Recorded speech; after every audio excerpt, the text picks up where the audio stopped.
Buenas tardes. Como decíamos ayer, es importante que tengamos conciencia de que, aunque hemos resucitado con Cristo en el bautismo, hemos recibido la gracia, podemos llamarnos santos en el sentido de que somos templo del Espíritu Santo y mora en nosotros la Santísima Trinidad, el bautismo. Si alguno me ama, mi Padre la amará y vendremos a él y haremos morada en él. Hemos sido creados para ser morada de la Santísima Trinidad en esta vida y llamados a morar eternamente en el corazón de Dios, en la vida íntima de la Santísima Trinidad. En este mundo somos morada de Dios y en la eternidad Dios será nuestra morada. Pues bien, aunque hemos podido recibir esa vida nueva, hemos sido santificados por el Espíritu Santo, pero no podemos decir que seamos santos. Sigue en nuestro corazón esa selva, fruto del pecado original, en que las tendencias naturales son las fieras que pululan en esa selva del corazón, fruto del pecado. La soberbia, la avaricia, la lujuria, la envidia, todas estas cosas están ahí. El corazón se ha de transformar. Hemos recibido el fuego del Espíritu Santo para que prenda en el tronco de nuestro corazón y vaya penetrando cada vez más de tal manera que ese tronco de madera se convierta en una brasa brillante y resplandeciente. Pero eso supone el dejarnos transformar por el Espíritu Santo. Tenemos el peligro de que, habiendo sido sacados del pecado del mundo por el Señor, la mano del Padre que nos tendió al enviar a su Hijo hecho hombre y sacar a la humanidad en principio, pero la realidad es que al entrar en este mundo caemos en este pecado del mundo, privados de esa vida que al crear a nuestros primeros padres, al infundirles un alma espiritual, infundió en ella también su misma vida, el Espíritu Santo, para nuestra santificación. Pero podemos volver a pecar, volver a apagarse el fuego y quedar sumergidos. Necesitamos, el Señor nos ha dejado un remedio. No solo ha resucitado para nosotros en el sentido de que en el bautismo participamos en su muerte y resurrección, hemos sido sepultados en el agua y salimos con una vida nueva que recibimos de Dios, la misma vida de Dios, la vida de gracia, como llamamos, porque es puro don de Dios que el hombre no puede merecer de ninguna manera, y fue necesario la redención llevada a cabo por el Señor. Pues bien, si volvemos a caer en el pecado, el Señor nos tiende de nuevo la mano, el Señor está pendiente de nosotros. La providencia de Dios no significa que Dios tenga una providencia general con la creación y con los acontecimientos. No, el Señor está pendiente de cada uno de nosotros y nos ama. Cuando pecamos, damos la espalda a Dios, pero no se va. El Señor permanece ahí y está esperando que demos media vuelta para encontrarnos de nuevo con Él y abrazarnos. Pues bien, esto tiene lugar en el sacramento de la penitencia. Cuando nosotros, habiendo dado la espalda a Dios por el pecado, nos toca el Señor interiormente, toca nuestro corazón llamándonos a la conversión y nosotros respondemos a esa llamada del Señor, nos volvemos a Él y le encontramos a Él. Ha resucitado para nosotros, para perdonarnos. Le podemos encontrar. A veces me decía una persona, es que yo no necesito en la Iglesia Católica, el Señor está en todas partes.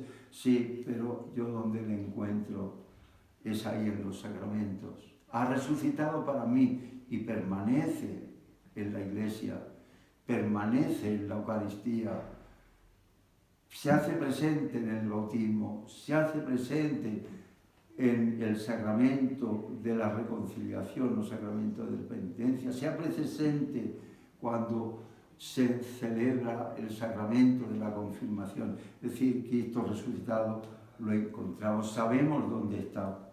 Pues bien, hemos de descubrir que el sacramento de la reconciliación, penitencia, acudir a él es dar media vuelta y descubrir que el Señor nos está esperando, siempre nos espera. Y nosotros podemos decir, bueno, pero si yo no tengo pecados, ¿cómo me habla usted de que yo me confiese? Pues bien, lo primero que hemos de tener en cuenta, como dice San Juan en la primera carta, es que si decimos no tenemos pecado, nos engañamos y la verdad no está en nosotros. Cuando le presentaron al Señor a aquella mujer adúltera y le ponen aquella prueba a ver si hacían caer al Señor, esta mujer la hemos sorprendido en adulterio, Moisés manda que muera apedreada, ¿tú qué dices? Si el Señor dice apedrearla, dirán que habla de misericordia y él no ha tenido misericordia con esta mujer. Y se dice no apedrearla, este no puede ser el enviado de Dios porque manda que hagamos lo contrario que dice Moisés. Pero el Señor supo contestarle bien. Dice que escribió en el suelo con el dedo algo que les llamó la atención y después levantando la cabeza, dirigiéndose a todos aquellos que llevaban las piedras en la mano para apedrear a aquella mujer, dijo el Señor, el que esté limpio de pecado, que tire la primera piedra. Os conozco muy bien a cada uno. La mirada del Señor, y dice el Evangelio que empezaron a retirarse todos, a dejar caer las piedras al suelo y marcharse. Pues bien, el que de vosotros esté sin pecado y no. Es difícil ver el pecado. Es difícil decir, he pecado, Señor, perdóname. Necesitamos la gracia del Señor, que nos dé luz. A veces lo vemos que incluso Francisco de Fátima, cuando se iba a confesar por primera vez, recibir la comunión, poco antes de morir, murió siendo niño, poco después de las apariciones de la Virgen, le preguntaba a su hermana Jacinta, a Santa Jacinta, él es San Francisco de Fátima. Ahora está ya el proceso de canonización de Lucía, ya es venerable también, pero aún no ha sido canonizada, murió muy mayor. Pero Francisco le dice a su hermana Jacinta, mira, tengo que confesarme, ¿y tú qué pecados? Yo no sé qué decir, ¿qué pecados tengo yo? Y dice Jacinta, bueno, vamos a llamar a Lucía también. Lucía, ¿tú qué ves que ha hecho Francisco? Y le dice su hermana y su prima, pues acuérdate, Francisco, que cuando vosotros, los niños de Aljustrel, os peleabais con los niños del pueblo de al lado, pues tú también tiraste piedras. O sea que él, siendo un santo y un niño muy delicado, el más espiritual, más que Lucía y más que Jacinta era Francisco, pues también había tirado piedras peleándose con los chiquitos del otro pueblo. Y también le dijeron, acuérdate que tú querías tener una armónica y que le quitaste a tu hermano mayor, le quitaste dinero para poder comprarte la armónica. Necesitamos que alguien nos lo diga. Tú dices que no tienes pecado, pregúntale a tu mujer que te diga los pecados que tienes. Y verás cómo ella te ayuda a encontrarlos. Y tú a ella también. Y a los compañeros. ¿Qué pecados tengo yo? Que te lo digan tus vecinos, y verás cómo salen pecados. Es necesario el que el Señor nos dé una gracia. Y la hemos de pedir, Señor, que yo vea mis pecados. El rey David había cometido un adulterio, se había enamorado de Betsabé y había cometido adulterio con ella. Urías, el marido, estaba en la guerra. Y entonces, después de haber estado David con Jezabel, le dice ella, he quedado embarazada, voy a tener un hijo. Y entonces David, no, esto hay que ocultarlo, que venga de la guerra el marido de Jezabel, Urías, el hitita, y vino para disimular el adulterio, para que estuviera con su mujer y estuviera en su casa, y no quiso entrar en su casa. Y luego dice, pues vamos a emborracharlo para que entre en su casa y esté con su mujer, se acueste con su mujer para disimular el adulterio. Y Urías no quiso entrar. Mientras mis compañeros están en la guerra, yo no voy a estar disfrutando de mi mujer. Y entonces David dice, pues no hay más remedio que hacer desaparecer a Urías. Porque si se descubre el adulterio, ella tendrá que morir apedreada. Y entonces lo manda él con una carta a la guerra, donde estaba la guerra, y dice poner a Urías en el sitio de mayor peligro para que muera. Y muere. Y David estaba tan fresco, había cometido un adulterio, había estado engañando a Urías, el esposo de Jezabel, había tramado su muerte con aquella... Y estaba tan fresco, no se daba cuenta. Entonces Dios le dice al profeta Natán, ves y ver a David su pecado. Y se lo tiene que hacer ver pues con un ejemplo. Había un hombre rico que tenía un gran rebaño y vino un amigo suyo a su casa a estar con él. Y había también cerca de su casa uno que tenía una ovejica y la trataba como si fuera una hija, era lo único que tenía. Y entonces aquel, queriendo invitar a aquel amigo que había venido a visitarle, a estar ahí en su casa, manda sacrificar la ovejica del pobre. Y David se indigna y dice, ese merece la muerte. Y le dice el profeta, ese eres tú eres el que le has quitado a la mujer, la ovejica, a Urías.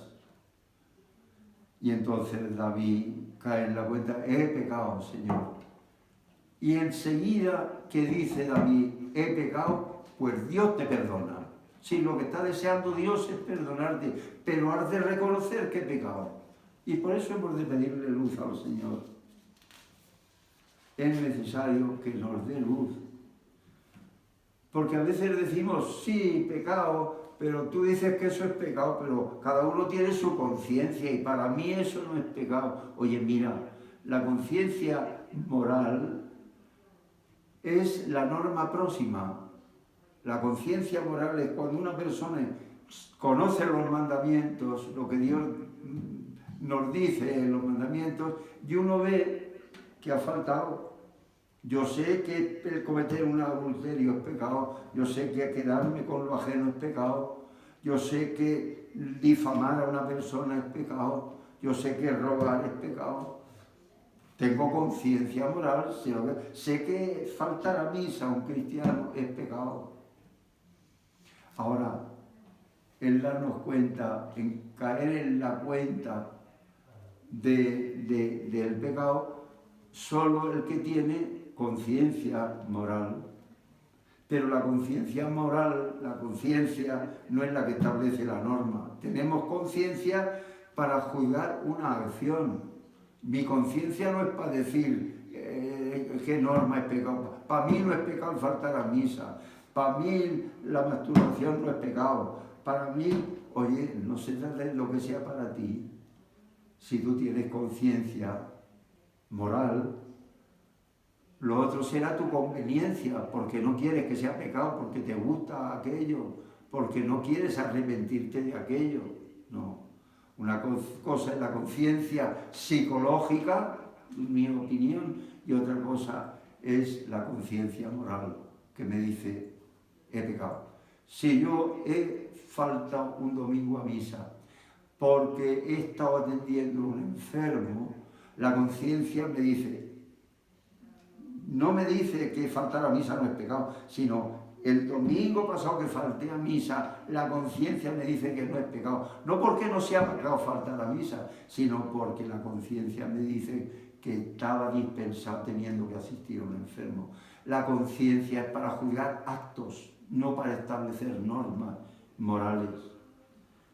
Bueno, pero yo puedo confesarme con Dios, no necesito por qué y decirle, bien, veo lo que es pecado y tal, pero yo no tengo por qué confesarme y decirle, yo me puedo confesar con Dios. Oye, mira, todos nos confesamos con Dios. Cuando vamos al sacerdote porque el Señor ha tocado nuestro corazón y nos mueve al arrepentimiento y a pedirle perdón, cuando yo voy en busca del sacerdote, no voy en busca de don fulano de tal, voy en busca de Cristo nuestro Señor.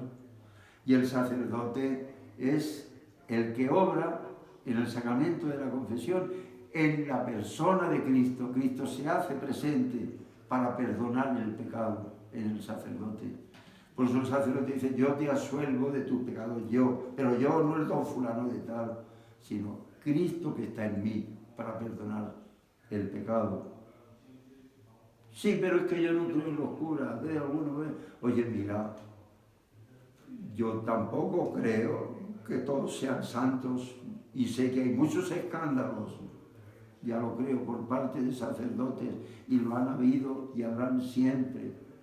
Pero a la Iglesia la hemos de mirar con ojos de fe y de humildad, viendo que lo importante que hay en la Iglesia es la presencia de Cristo resucitado. Y que en los sacramentos o está Él de una manera presente permanentemente como en la Eucaristía, o actúa al mismo tiempo que actúa el sacerdote.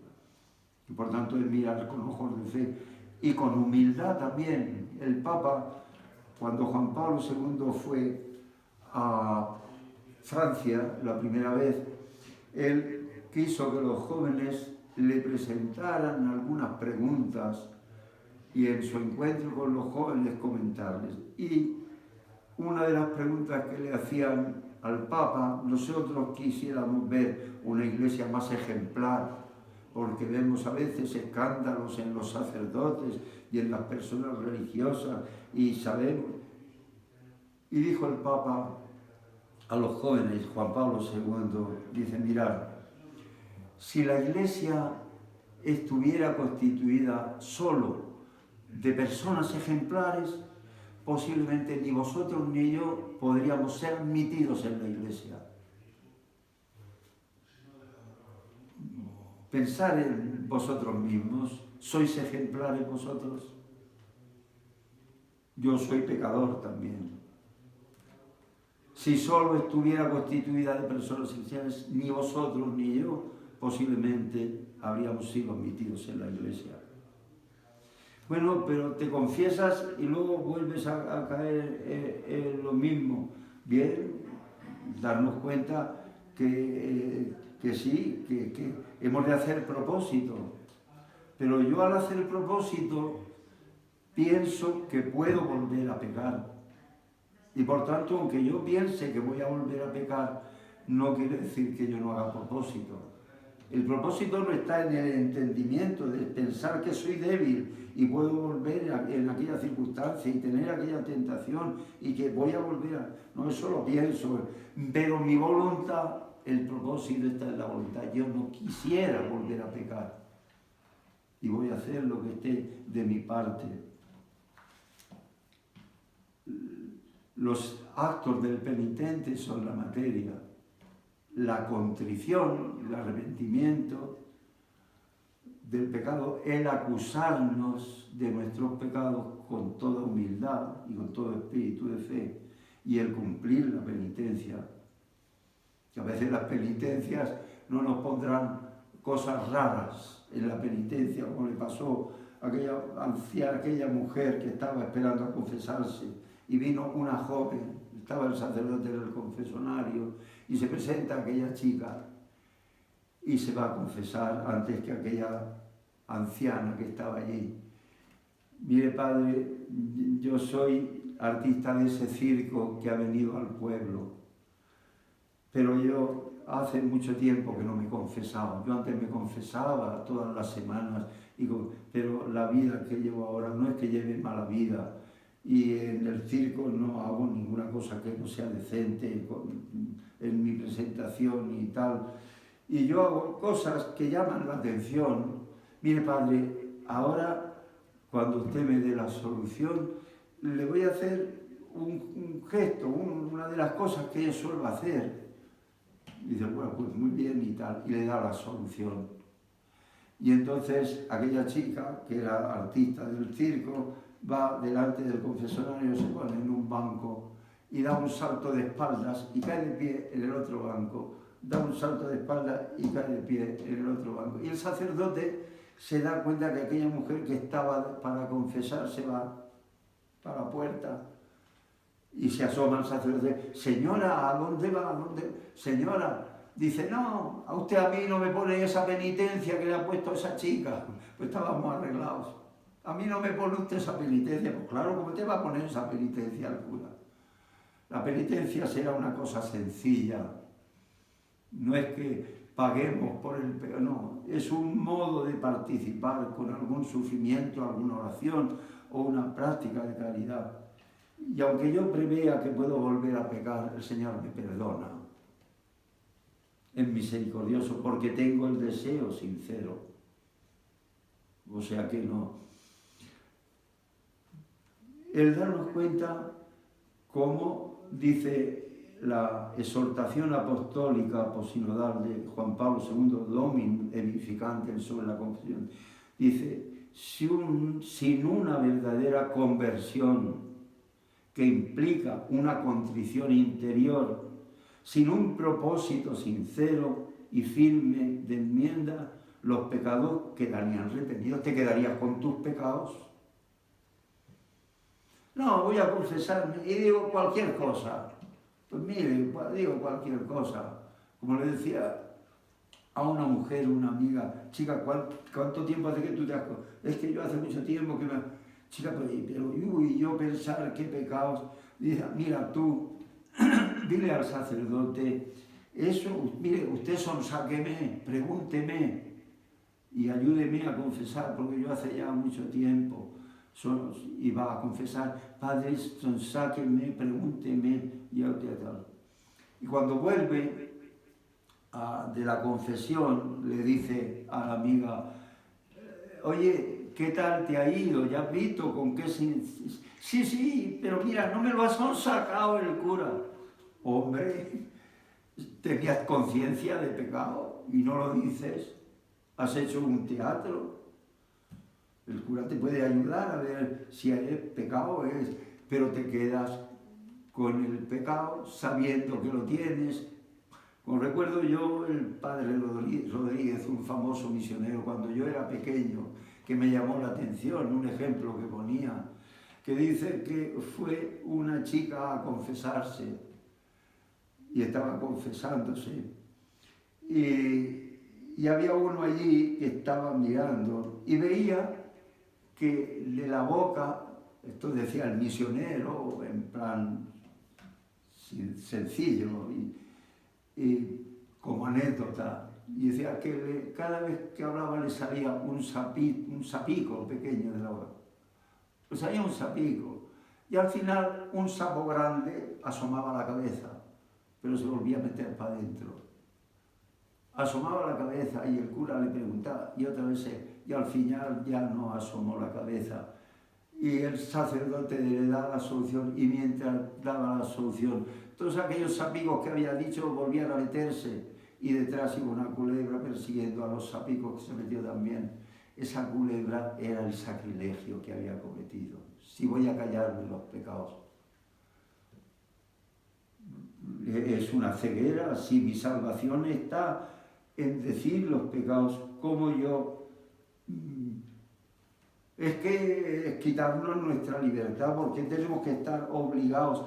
Mira, la confesión te da la libertad, te hace libre, porque hay una cosa que es el perdón del pecado, el abrazo del Señor, pero lleva consigo lo que se llama una gracia particular, la gracia propia del sacramento, para ayudarte a no volver a pecar. Y el sacramento, la confesión frecuente, hace que te vayas librando de tus pecados y de tus malas costumbres.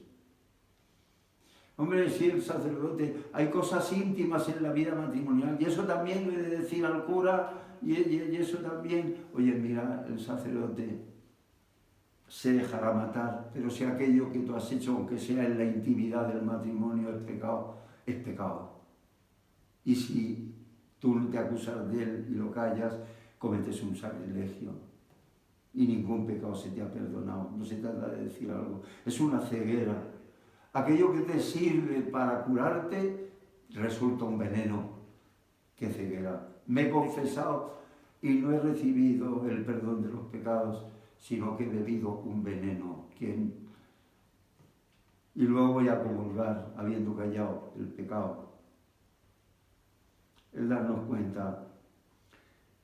Sí, pero esos pecados no hacen daño a nadie, esas cosas no hacen... Oye, mira, el pecado siempre es una ofensa personal a Dios. Señor, tú dirás lo que quieras, pero yo lo que quiero, lo que me gusta, lo que me interesa. Tú no me interesas. El hijo pródigo cuando se va, mira, padre, tú muérete si quieres, pero yo déjame vivir a mis anchas. No. El sacramento nos hace libres. Sí, pero no hace daño si a ti mismo tú te haces daño a ti mismo. Hay pecados que hacen daño al prójimo, un robar, una calumnia, una injuria, pero el pecado, por oculto que sea, siempre te perjudica a ti y perjudica a la Iglesia. Cuando yo me confieso, me perdonará. ¿Por qué yo no puedo comulgar teniendo pecado mortal y tenga necesidad de la confesión? Pues porque cuando yo peco, no solo ofendo a Dios, sino ofendo a la Iglesia. Soy un miembro de la Iglesia, dañino para la Iglesia. Ofendo a la Iglesia con mi mal ejemplo. Y cuando me confieso, el sacerdote me perdona en nombre de Dios y en nombre de la Iglesia. Y mientras la Iglesia, yo puedo hacer un acto de arrepentimiento y pedirle perdón al Señor. Bien, puede darse el caso que tengas una necesidad urgente de comulgar por una circunstancia que sea, pues sí, puedes hacer un acto, pero necesitas el perdón de la Iglesia.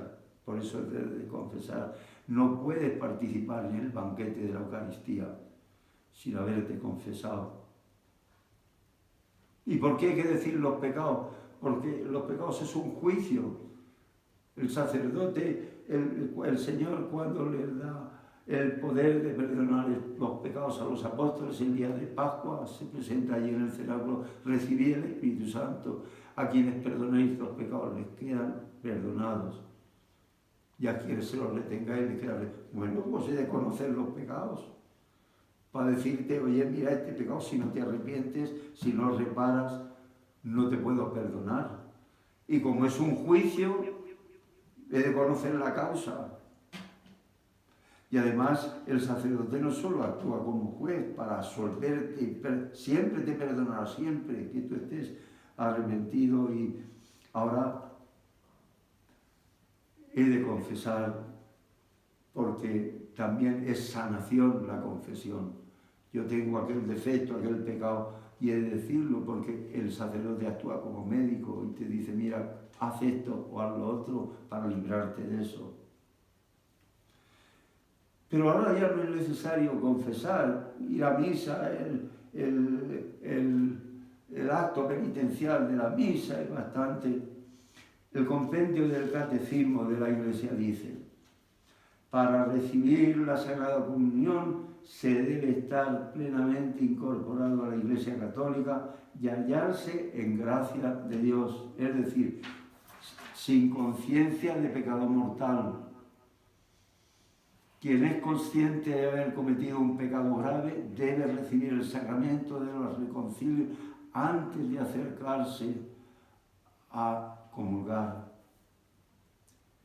Ese es el peligro, es necesario confesar. Hoy es una pena porque incluso hay iglesias donde ha desaparecido el confesonario. Y eso, aparte de ser un mal, porque el confesonario siempre es una invitación a la confesión, aparte de eso.